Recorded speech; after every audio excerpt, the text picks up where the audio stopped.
오늘 함께 보실 하나님의 말씀은 요한복음 5장 1절에서 9절까지의 말씀입니다.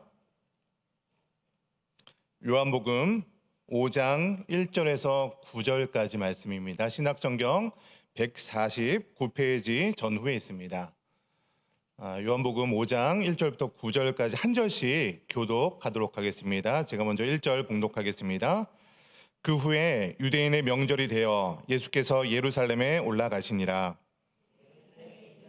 곁에 히브리 말로 베데스다라는 곳이 있는데 거기 행각 다섯이 있고 그 안에 많은 병자, 맹인, 다리 저는 사람, 혈기 마른 사람들이 누워 물의 움직임을 기다리니 이는 천사가 가끔 못에 내려와 물을 움직이게 하는데 움직인 후에 먼저 들어가는 자는 어떤 병에 걸렸든지 낫게 됨이러라. 거기 38해 된 병자가 있더라. 예수께서 그 누운 것을 보시고 병이 벌써 오래된 줄 아시고 이르시되 내가 낫고자 하느냐. 병자가 대답하여 주여 물이 움직일 때 나를 못에 넣어주는 사람이 없어 내가 가는 동안에 다른 사람이 먼저 내려가나이다. 예수께서 이르시되 일어나 내 자리를 들고 걸어가라. 함께 있습니다. 그 사람이 곧 나아서 자리를 들고 걸어가니라. 이날은 안식일이니. 아멘. 저는 오늘 세상에 속지 말고 진짜 복음을 믿으라 라는 제목으로 하나님의 말씀 나누도록 하겠습니다. 가방 브랜드 중에 샘소나이트라는 가방 브랜드가 있습니다. 그렇게 명품 브랜드는 아니지만 그래도 가방 브랜드 중에서는 꽤 이렇게 잘 알려진 브랜드로 알고 있습니다. 저는 이 샘소나이트 가방을요, 그 여행용 캐리어로 제일 먼저 이렇게 접하게 되었어요. 그래도 그 여행용 캐리어 치고는 굉장히 튼튼하기도 하고 그리고 AS도 잘 되는 그런 브랜드 가방이 바로 샘소나이트 가방입니다. 근데 제가 얼마 전에 불과 며칠 전이에요. 지난주에 있었던 일인데요. 그 페이스북에 광고 하나가 떴는데 어떤 광고냐면 그 좋은 샘소나이트 캐리어 가방을 단돈 한 3천 얼마, 한 3,400원 정도에 창고 대방출을 한다는 그런 광고를 본 거예요. 그 광고를 보고 나서 이거 정말 이렇게 줄까? 그런 허위 광고 아닐까라는 의심도 있었지만 그래도 뭐 그렇게 비싼 돈은 아니잖아요. 3,400원 정도? 뭐 믿져야 본전이다라고 생각을 해서 그거를 이제 카드 결제를 했어요. 근데 거기 댓글을 보니까 카드 결제를 하게 되면은 한 20분 정도 안에 직원이 전화가 와서 이제 배송지가 어디고 뭐 이런 안내를 해줄 겁니다라고 이야기를 하는 거예요. 그게 바로 해외 배송이었거든요. 근데 제가 결제했던 시점이 언제냐면 저녁 한 9시 정도였어요. 근데 20분이 지나도 전화가 안 옵니다. 그래서 저녁이라서 혹은 뭐 시차 차이 때문에 전화가 안 오나? 그렇게 생각을 하고 다음날 기다렸는데 또 업무를 하다 보니까 그냥 어떻게 하루가 지났어요. 근데 그 다음날 문자가 하나 오는데 해외에서 003 이렇게 하면서 문자가 하나 왔어요. 어떤 문자냐면 해외 카드 발급이 됐다. 그러면서 카드 발급이 본인이 아니면 여기로 전화를 해라라고 하면서 1600에 이렇게 전화가 있어요. 그래서 바로 그 전화번호에 전화를 해야 되겠죠. 예, 큰일 나죠. 그래서 저는 이제 그 공식 제 카드사 그 전화번호로 전화를 했어요. 내가 이만저만해서 이런 일이 있었는데 아무래도 이거 보이스피싱 같기도 하다, 의심이 든다. 그래서 신원 조회도 하고 카드 발급 내역도 조회를 했는데 어떻게 됐을까요? 감사하게도 제가 그 전날 밤에 결제했던 그거와 별개로 무관하게 그냥 대중들한테 보이스피싱 문자를 보낸 거였는데 마침 저랑 때가 딱 맞았던 거예요. 그래서 카드사에서 조회를 해보니까 카드 발급 이력이 없습니다. 그리고 그날 결제했던 3,400원 말고는 더 이상 결제 내역이 없다고 안심을 시켜주더라고요. 그래서 그나마 다행이다라고 하면서 그래도 찜찜하잖아요. 연락이 와야 되는데 아직도 한 이틀이 지났는데 연락이 안 오는 거예요. 그래서 아무래도 이거 카드 번호가 유출이 된 것 같으니까 이 카드를 재발급하고 싶습니다라고 해서 카드를 정지시키고 재발급을 했어요.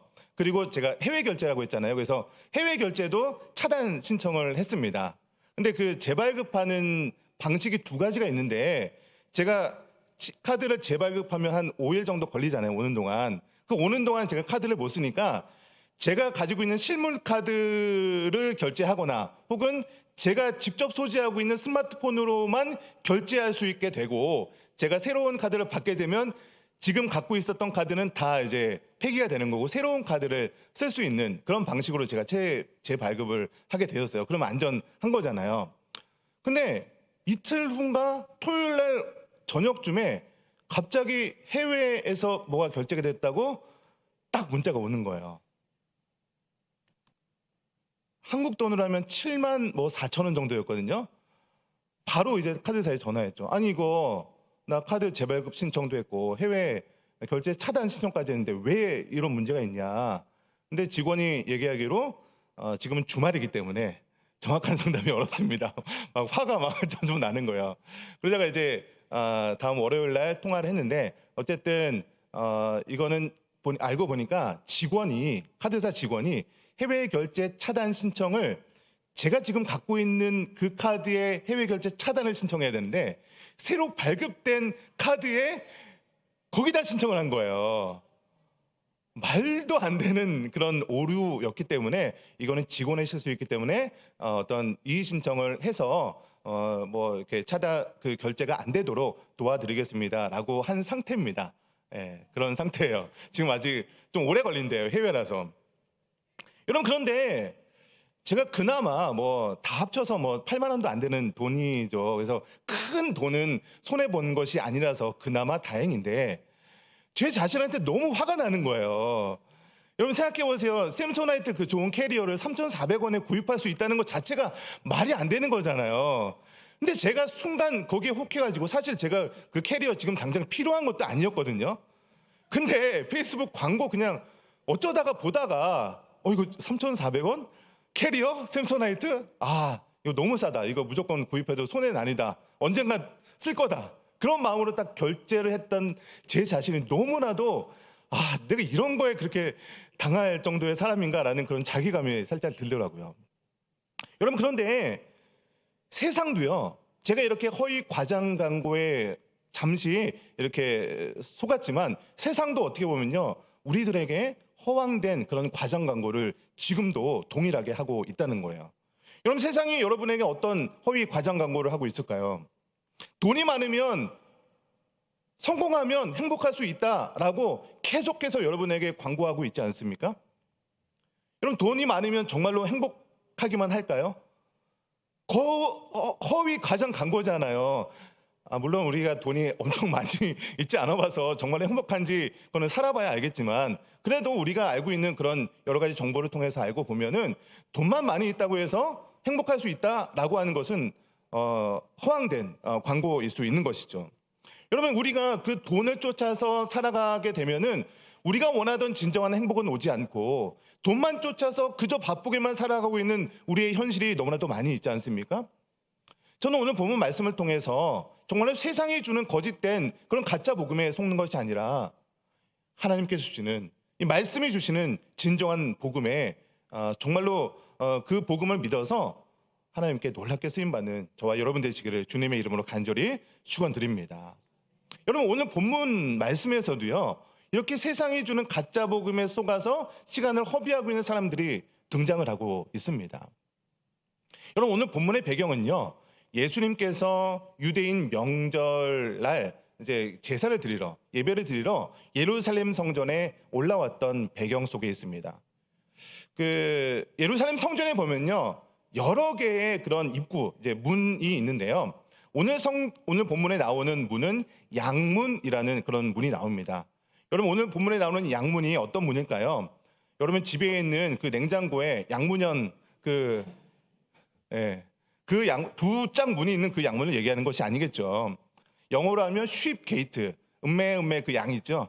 그래서 제사를 드릴 그 양들을 출입하는 그 문이 이 양문이라고 하는 거예요.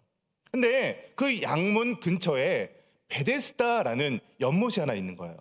근데 그 연못을 가만히 보니까 수많은 사람들이 그 연못 근처에 모여 있는데, 알고 보니까 그 사람들이 어떤 사람이었어요? 맹인, 다리 저는 사람, 혈기 마른 사람, 수많은 병자들이 그곳에 모여서 시간을 허비하고 있다는 거예요. 여러분, 이 베데스다 연못이 과연 어떤 곳이길래 이렇게 수많은 사람들이 그곳에 모여서 시간을 보내고 있을까요? 오늘 본문 3절과 4절 말씀 제가 자막을 좀 준비해 봤는데요. 우리 3절과 4절을 같이 한번 읽어보도록 하겠습니다. 시작. 그 안에 많은 병자, 맹인, 다리 저는 사람, 혈기 마른 사람들이 누워 물의 움직임을 기다리니 이는 천사가 움직인 후에 먼저 들어가는 자는 어떤 병에 걸렸든지 낫게 됨이로라. 아멘. 본문 잠깐 띄워주시고요. 그대로 좀 띄워줘 보세요. 3절, 4절을 제가 한 곳에 띄웠는데 가만히 자세히 보시면요. 다른 성경 본문에는 기록되어 있지 않은 문장 부호가 하나 들어가 있어요. 예, 제가 색깔을 좀 칠해 놓기도 했는데요. 잘 안 보일 수도 있는데 눈을 크게 뜨고 보시면, 아니면 성경 본문에도 저기 자막에만 제가 특별히 기록한 게 아니고요. 여러분 성경에도 똑같이 기록되어 있을 겁니다. 어떤 문장 부호가 기록되어 있죠? 뭔가 있는데 그 문장 부호가 뭔지 몰라서 대답을 못 하시는 건가요? 예, 대가로 혹은 중가로 뭐 이렇게 표현하게 되는 가로가 좀 쳐져 있죠. 여러분, 그러면 우리가 일반적으로 읽는 성경에는 그런 이 대가로가 표현이 거의 안 돼 있잖아요. 근데 왜 이곳에만 이렇게 대가로가 표현이 되어 있을까요? 여러분, 오늘 본문은 내려주셔도 됩니다. 오늘 본문은 요한복음이잖아요. 요한복음이라는 것은 요한이 기록한, 예수님의 제자였던 요한이 기록한 복음서가 바로 요한복음입니다. 그래서 요한이 처음 기록한 그 성경 내용을 원문이라고 하겠죠. 근데 당시에는 지금처럼 인쇄술이 있어서 책을 막 대량으로 찍어낼 수 있는 그런 기술이 없었잖아요. 그래서 많은 사람들이 이 복음서를 보기 위해서는 누군가는 이 원문을 보고 나서 베껴 쓰는 필사의 과정이 필요합니다. 그래서 그렇게 베껴 쓴 성경을 뭐라고 하냐면 사본이라고 합니다.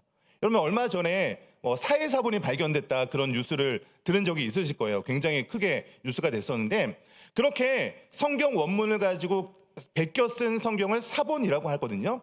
그런데 이 본문, 오늘 본문을 기록한, 그러니까 고대부터 권위 있는 사본이라고 인정되는 몇 가지 그 사본들이 있어요. 신의 사본 혹은 바티칸 사본, 뭐 그런 사본들이 있는데, 그 사본에는 오늘 본문에 가로표가 되어 있는 3절 끝부분이랑 4절 전체의 부분이 그 전통적인 바티칸 사본, 그 신의 사본, 그런 데는 이 내용이 없었던 거예요.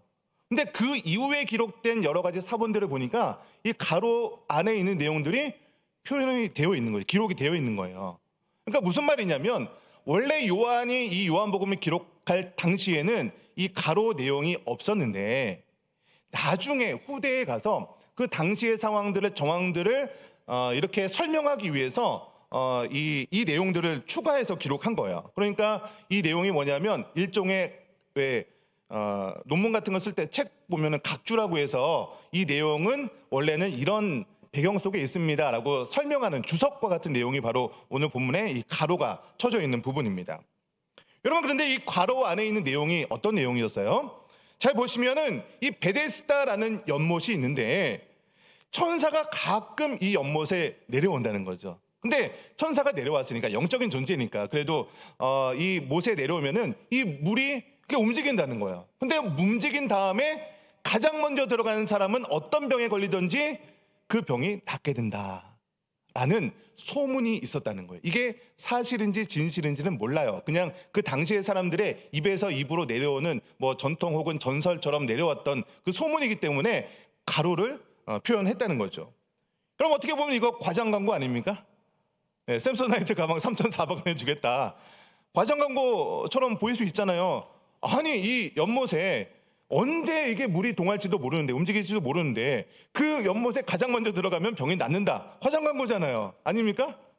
이런 상황이라는 거예요. 그래서 수많은 환자들이, 병자들이, 맹인, 다리 저는 사람, 혈기 많은 사람, 수많은 사람들이 그 과장 광고에 속아서 이 베데스다 연못에 지금 3, 4 모여서 언제 저 물이 동하나 그것만 쳐다보면서 세월이 계속 흘러가고 있는 상황이 오늘 본문의 배경이라는 거예요. 여러분, 그런데 저는 이 오늘 요한복음 5장 이 베데스다 연못의 내용을 보면서 이 연못은 정말 이게 진짜 특이한 곳이다. 이런 생각을 하게 됩니다.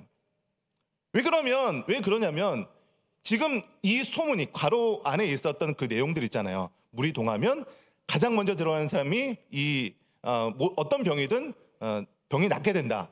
이 소문이 사실인지 진실인지 똑같나요? 사실인지 거짓인지 뭐 그거는 중요하지 않습니다. 만약에 한번 가정을 해봅시다.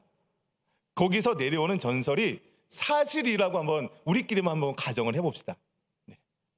그러면 여러분 한번 상식적으로 생각해 보세요. 물이 동한 다음에 가장 먼저 들어가면 어떤 병이든지 낫거든요. 그러면 사람들은 사실 다 자기 중심이잖아요. 내 아픔이 가장 크잖아요. 다른 사람의 암보다 내 손톱 밑에 가시 들어간 게 더 아프잖아요. 그렇죠? 우리 인정하잖아요. 그러면 거기에 모인 사람들은요, 내 병이 가장 심한 병이고 내 병이 낫기를 원하는 사람들만 모인 거죠. 그러면 그 많은 병자들 중에 상식적으로 가장 먼저 물에 들어갈 수 있는 사람이 누구일까요? 오늘 본문에 나와 있는 맹인일까요? 다리 저는 사람일까요?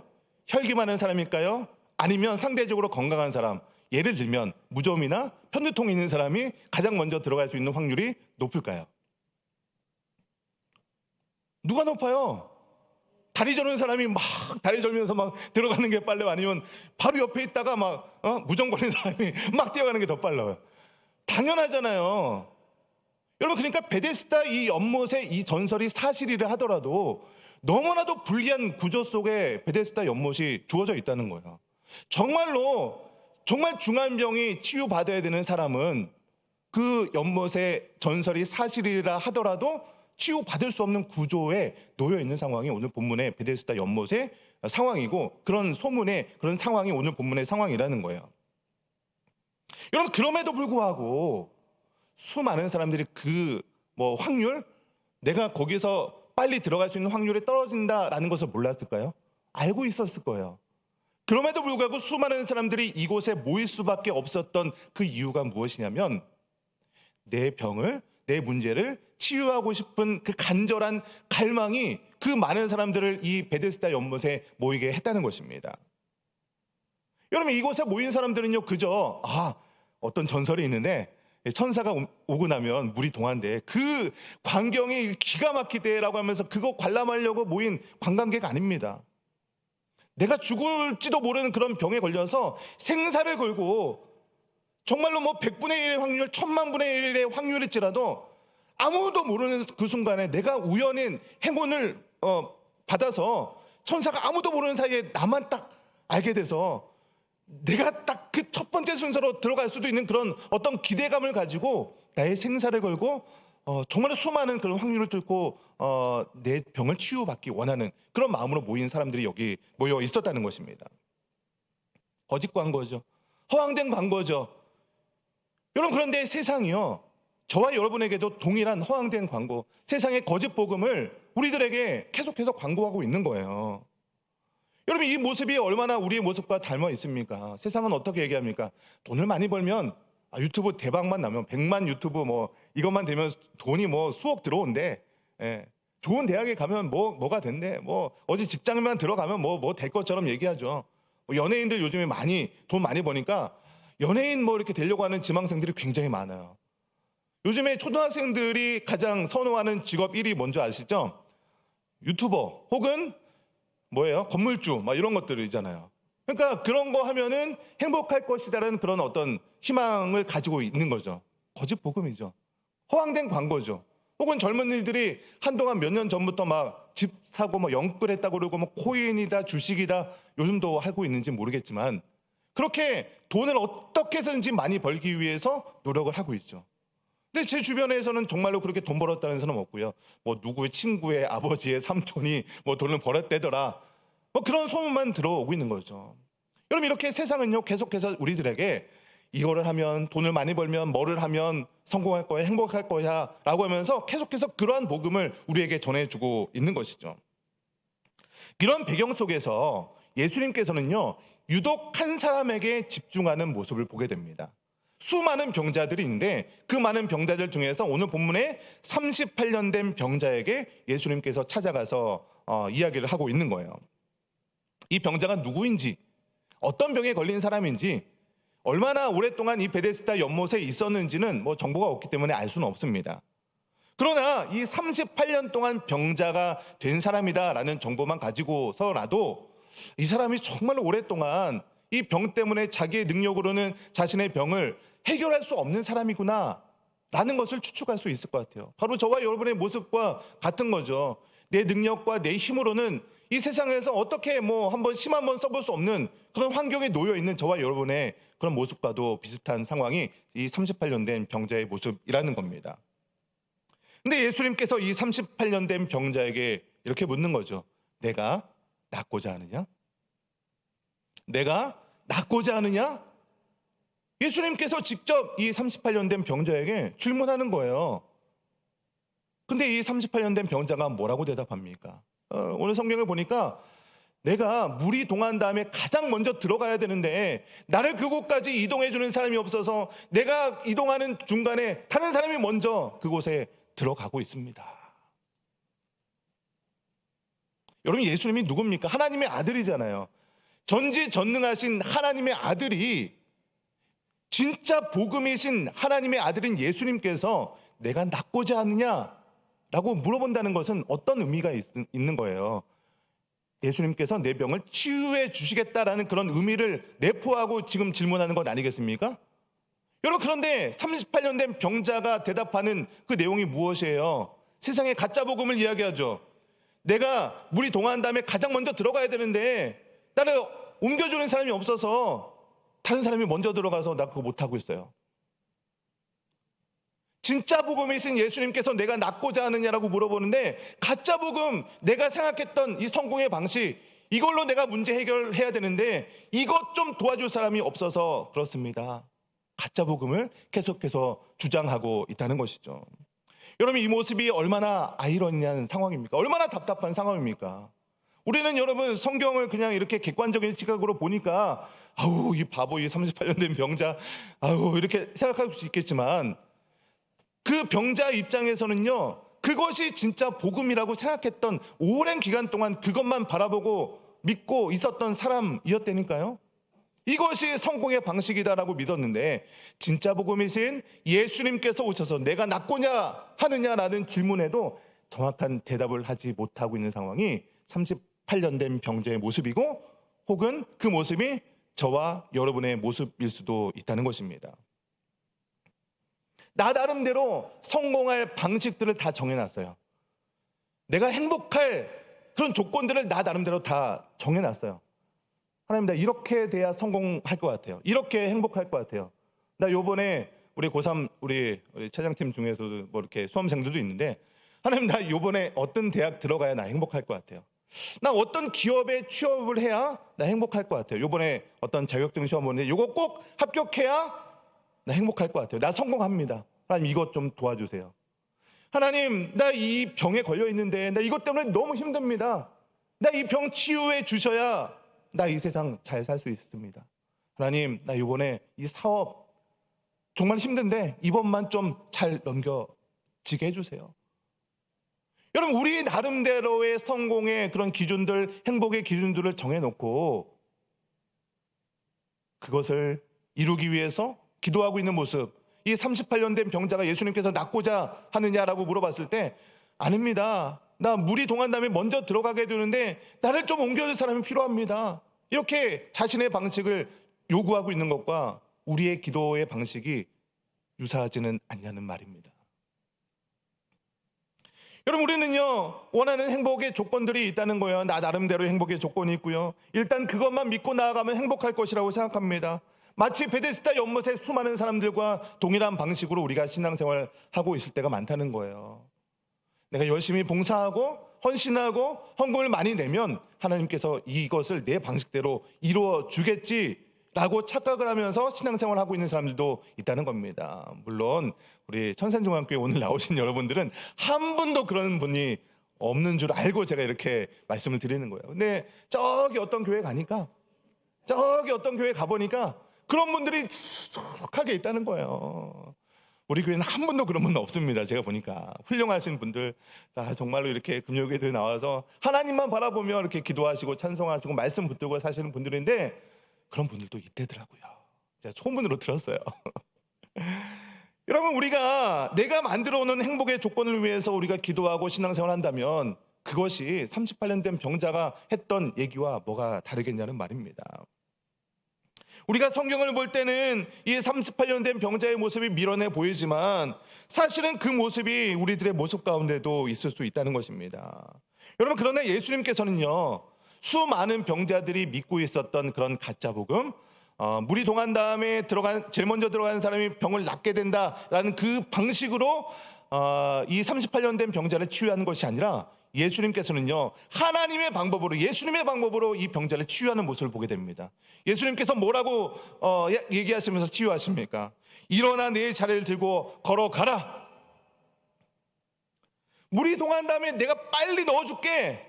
그 사람이 원하는 방식으로 치유해 주신 것이 아니라 하나님의 말씀으로 일어나 내 자리를 들고 걸어가라 말씀하시는 그 순간 즉시 이 병자가 모든 병들이 치유되어서 모든 그 문제를 딛고 걸어가 치유받을 수 있게 됨을 믿으시기를 주님의 이름으로 간절히 축원드립니다.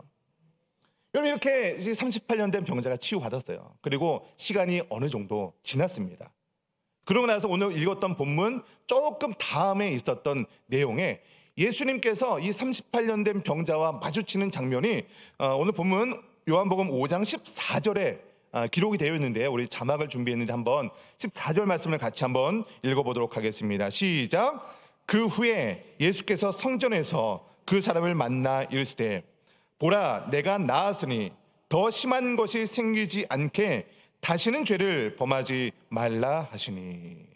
그러니까 자세히 보시면은 내가 나았으니 더 심한 것이 생기지 않게 다시는 죄를 범하지 말라라고 이야기하고 있잖아요.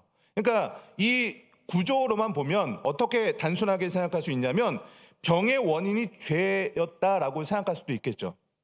왜냐하면 더 심한 것이 생기지 않게 다시는 죄를 범하지 말라라고 했으니까 죄를 지으면 병이 걸리는구나. 그러면 반대로 생각하면 죄를 안 지으면 병이 안 걸리겠구나. 이 정도로 오늘 본문을 이해할 수도 있을 것 같다는 거죠. 여러분, 그러나 오늘 본문을요, 그저 이렇게 단순한 논리로 이해하기보다는 이 오늘 본문은요, 인간이 어떤 존재인지를 이해하셔야 훨씬 더 풍성하게 오늘 본문을 이해할 수가 있습니다. 여러분, 인간은요, 하나님이 부어주시는 무한한 복이 필요한 존재입니다. 여러분, 그 당연한 거죠. 여러분, 하나님의 복이 필요한 존재 맞으시죠? 하나님의 복이 있으셔야죠. 그래서 우리 복을 비는 거잖아요. 여러분, 그런데 우리가 하나님으로부터 무한한 그런 복을 공급받았던 존재였는데 우리와 하나님 사이에 죄가 들어온 거죠. 그래서 하나님과의 관계가 끊어진 겁니다. 그러다 보니까 하나님으로부터 부어지는 무한한 그 자원과 복을 누리면서 살아가야 되는데 이 관계가 끊어지다 보니까 이 복의 통로가 끊어졌잖아요. 그러니까 뭔가 계속해서 결핍 상태로 이어지는 거예요. 그 결핍의 상태에 드러난 현상들이 바로 우리의 인생 가운데 일어난 여러 가지 문제들이라는 거예요. 그 문제들이 어떤 사람은 물질의 문제가 있을 수 있고요. 어떤 사람은 그게 건강의 문제가 있을 수 있고요. 어떤 사람은 뭐 사업장의 문제, 자녀의 문제, 뭐 이성의 문제, 뭐 여러 가지 수많은 문제들이 그 문제의 근원이 어디에 있었냐. 알고 보니까 하나님으로부터 관계가 멀어진, 죄로부터 하나님과의 관계가 떨어진 거로부터 우리의 존재가 그런 존재라는 거예요. 그러니까 이 세상은요, 이 우리 가운데 있는 여러 가지 문제들이 있잖아요. 근데 세상은 이 문제들을 해결할 방식이 뭐냐, 방법이 뭐냐, 너희가 성공하면 그 모든 문제들을 해결할 수 있다라고 그 복음, 세상에 주는 복음을 얘기하는 거예요. 돈 있으면 뭐든지 할 수 있어? 너 성공하면 뭐든지 할 수 있어? 라고 하면서 계속해서 세상은 그 얘기를 하고 있잖아요. 우리 자본주의 세상에서 여러분 돈이 있으면 많은 것을 할 수 있죠. 네, 우리 통장에 만약에 한 2천억이 있다고 한번 상상을 해보세요. 2천억 너무 작습니까? 아유, 뭐 한번 있다고 생각해 보세요. 있는 분도 있을지 모르겠어요. 2천억이 있는 분들은 저한테 나중에 좀 연락 좀 주세요. 한번 있다고 생각해 보세요. 그러면 뭐 할 수 있을 것 같으세요? 웬만한 거 다 할 수 있지 않겠어요? 여러분 지금 여러분이 갖고 있는 지금 있는 문제들 한번 떠올려 보세요. 그 2천억이면 웬만한 거 다 해결할 수 있을 것 같지 않습니까? 예? 어떤 문제 있으세요? 네, 해결할 수 있을 것 같아요. 그래서 세상은요, 자본주의 사회에서는요, 돈이 있으면, 성공하면 모든 그런 문제들이 해결될 수 있을 것이다 라고 그런 세상의 복음들을 얘기하는 거잖아요. 그리고 사람들은요, 그것이 맞다라고 생각을 해서 그것을 향해서 열심히 오늘도 달려가고 있는 것이죠. 여러분, 그러나 우리가 보기에는요, 그것이 맞는 것처럼 보여요. 세상에 돈 많은 사람들, 뭐 CEO들, 이런 사람들의 화려한 모습들, 뭐 명품 옷 입고 명품 백 사고 막 이렇게 돌아다니는 사람이 부러워 보이기도 합니다. 한번 우리끼리만 솔직하게 얘기해 보자는 거예요. 부러워요, 안 부러워요? 자신 있게 얘기 못 하시네. 예. 부럽잖아요, 솔직히. 예. 그런 모습이 있어요. 우리 마음 가운데. 뭐 표현 안 하셔도 뭐 압니다. 저도 그러니까요. 예. 여러분, 그런데 그것이 좋아 보이는데, 그러면 성경에서는 뭐라고 말하냐, 이게 중요한 거 아닙니까? 성경에서는요, 그 세상에서 얘기하고 있는 그 물질의 성공과 어떤 뭐 이런 것들이 진정한 복이 아니라고 얘기합니다. 여러분, 그런데 제가 설교하면서 아무리 세상에 주는 복음이 그거 가짜 복음입니다, 그거 다 필요 없습니다 라고 하더라도, 여러분, 그게 마음으로 와, 맞아, 오늘 김 목사님이 금요일에 대해 설교하는데 세상에 주는 복음은 가짜 복음이래, 이제 나는 이제 세상 거 다 필요 없어, 그렇게 막 다가오십니까? 참 좋은 말씀인 건 알겠는데요, 김 목사님. 예, 그거는요, 우리 성경에 나오는 얘기고요. 이 세상을 목사님은 뭐 일도 안 해보시고 사업이 얼마나 힘든지 모르니까 그냥 성경 얘기하는 거잖아요. 그래도 돈이 있으면 좋고요. 예, 성공하면 그래도 좋아 보이던데요. 목사님, 성경에 나온 얘기들 고지고대로 믿으면 그거만큼 순진한 사람이 없는 거예요. 속으로 이렇게 생각하고 있는 분들은 한 분도 안 계시죠?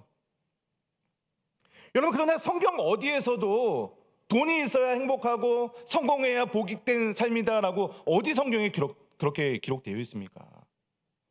여러분, 그렇기 때문에 우리는요, 세상에 속아서는 안 되는 거예요. 허위 과장 광고에 속았다가 나중에 어떻게 땅을 치고 후회하겠습니까? 왜냐하면 하나님의 말씀은요, 1.1획도 이루어지지 않은 것이 없어요. 우리 마태복음 5장 18절에 이렇게 기록되어 있습니다. 제가 자막을 준비했는데 같이 한번 읽어보겠습니다. 시작. 진실로 너희에게 이르노니 율법의 1.1획도 결코 없어지지 아니하고 다 이루어지리라. 아멘. 여러분, 하나님의 말씀에 세상에 주는 복음에는 어떻게 얘기했는지는 모르겠지만, 그러면 정말로 하나님의 말씀에는 이 물질에 대해서, 돈에 대해서 뭐라고 말씀하고 있냐, 그것이 중요한 거잖아요. 세상에 주는 가짜 복음에 속아서는 안 됩니다. 성경은 세상에서 말하는 돈에 대해서 뭐라고 하고 있습니까? 디모데전서 6장 10절 말씀인데요, 우리 같이 한번 읽어보겠습니다. 시작.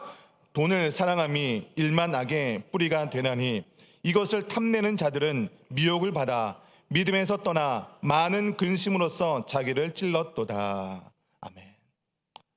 여러분, 돈 자체는요, 뭐 악도 선도 아닙니다. 그냥 중립적이에요. 근데 오늘 본문에 디모데전서 6장 10절에 뭐라고 얘기하냐면, 돈을 사랑함이 일만 악의 뿌리가 된다라고 얘기하고 있잖아요. 돈이 있는 거는 죄가 아니에요. 여러분, 부자가 죄입니까? 예, 부자는요, 선도 악도 아니에요. 하나님께서 복을 부어줄 수도 있는 거예요. 근데 얘기하는 것이 뭐냐면 돈을 사랑하는 것, 돈을 추구하며 살아가는 것, 돈을 쫓아가는 인생을 얘기하는 거죠.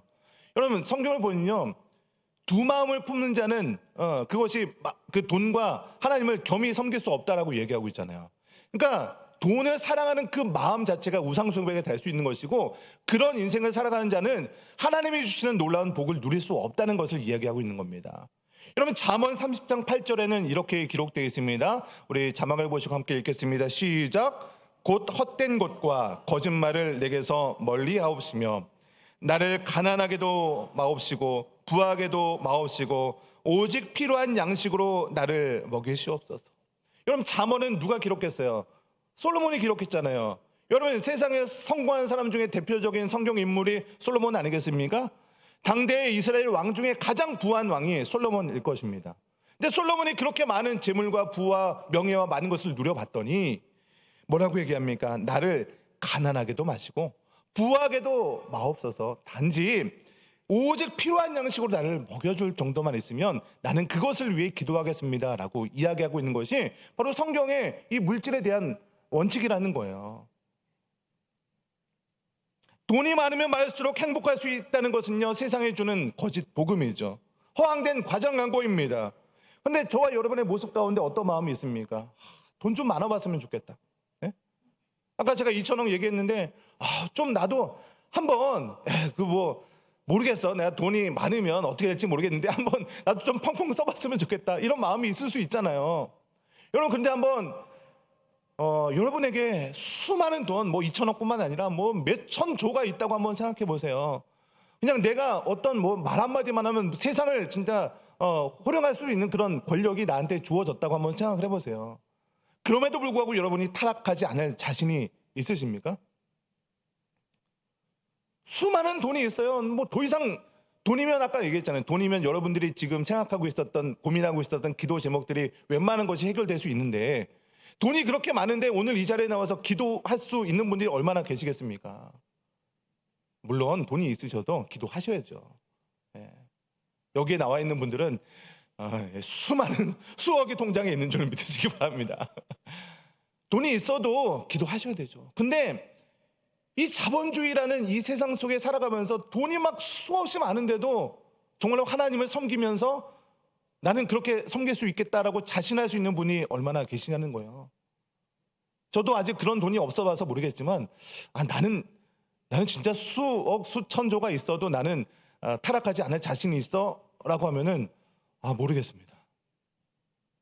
돈이 많으면요 정말로 타락할 수 있는 그런 세상인 것 같아요. 그런 세상 속에서 하나님께서는 저와 여러분들에게 사명을 주십니다. 이 세상에서 하나님의 백성다운 삶을 살아가라고 여러분에게 한 명 한 명에게 너무나도 소중한 사명을 주신 거예요. 근데 우리는 어떻게 생각하냐면 하나님의 말씀에 순종하고 하나님의 사명에 순종하면서 그 사명을 감당하며 살아가면 나는 좀 되게 힘든 삶을 살아갈 것 같아. 헌신하고 봉사하면 나는 너무나도 힘들 것 같아 라고 하는 그런 어떤 인상 속에 우리가 신앙생활을 하기도 한다는 겁니다. 여러분, 그러나 그것 또한 세상에 사단이 주는 속임수라는 거예요. 여러분, 정말로 하나님이 주신 그런 사명을 감당하는 인생을 살아가 보면요 막 불행하고 막 두려움고 이렇게 내일 뭐 먹고 살지 이런 걱정할 것 같죠? 전혀 그런 마음이 안 듭니다. 하나님 한 분만 믿고 나아갈 때는요 내일 당장 먹을 것이 없는데 하나님의 말씀을 읽는데 그 말씀이 너무나도 단 거예요. 이 말씀이 너무나도 재밌어서 막 더 보고 싶은 거예요. 하나님께서 맡겨주신 사명을 감당하는데 거기서 나오는 흘러넘치는 기쁨이 충만한 거예요.